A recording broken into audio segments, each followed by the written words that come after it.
Écoutez-moi, bien-aimés dans le Seigneur.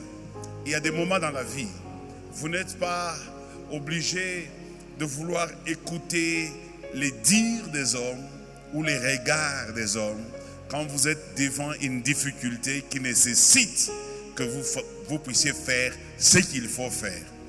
C'est comme nous sommes en train d'aller tout droit dans la prière de Moridja. N'écoute pas ce que les gens disent. Ne t'occupe pas des regards des gens. Les gens diront, les gens te regarderont, les gens se... Il faut t'en foutre de tous ces gens-là parce que tu sais pourquoi tu le fais.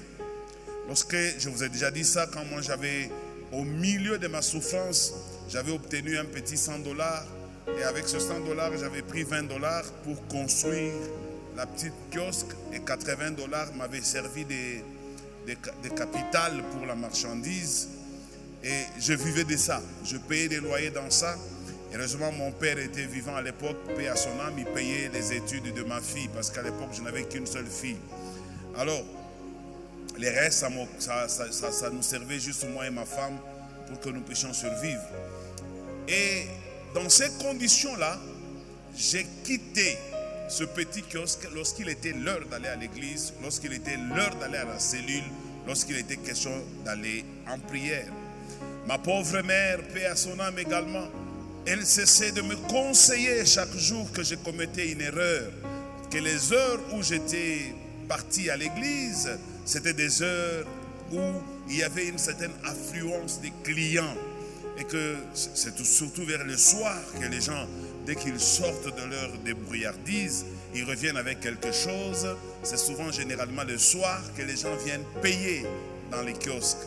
Et c'est à ce moment-là que moi j'ai fermé le kiosque. J'étais là depuis le matin, mais vers les heures d'affluence, autour de 16 heures, je devais fermer.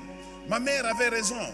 Je lui donnais totalement raison parce qu'il y a des jours où il n'y avait ni culte ni prière. J'ai resté jusqu'à 20 heures. Moi-même, je voyais l'affluence des clients à ces heures-là.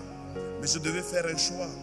Je devais me dire où je travaille dans ce kiosque où il n'y a vraiment pas d'avenir. Parce que c'était vrai, il n'y avait pas d'avenir. Quand tu as un kiosque de $80 comme capital, tu bouffes dans ça. Le jour viendra où tu finiras par bouffer tout le capital. Alors je me suis dit, mon salut ne se trouve pas dans ces kiosques. Mon salut se trouve dans la prière. Mon salut se trouve dans la maison de l'Éternel. Quelqu'un me donne un bon amen. Que ceci soit un conseil aussi pour quelqu'un. Parce que ce que j'ai fait à cette époque-là, qui troublait ma mère, qui troublait certains concurrents dans les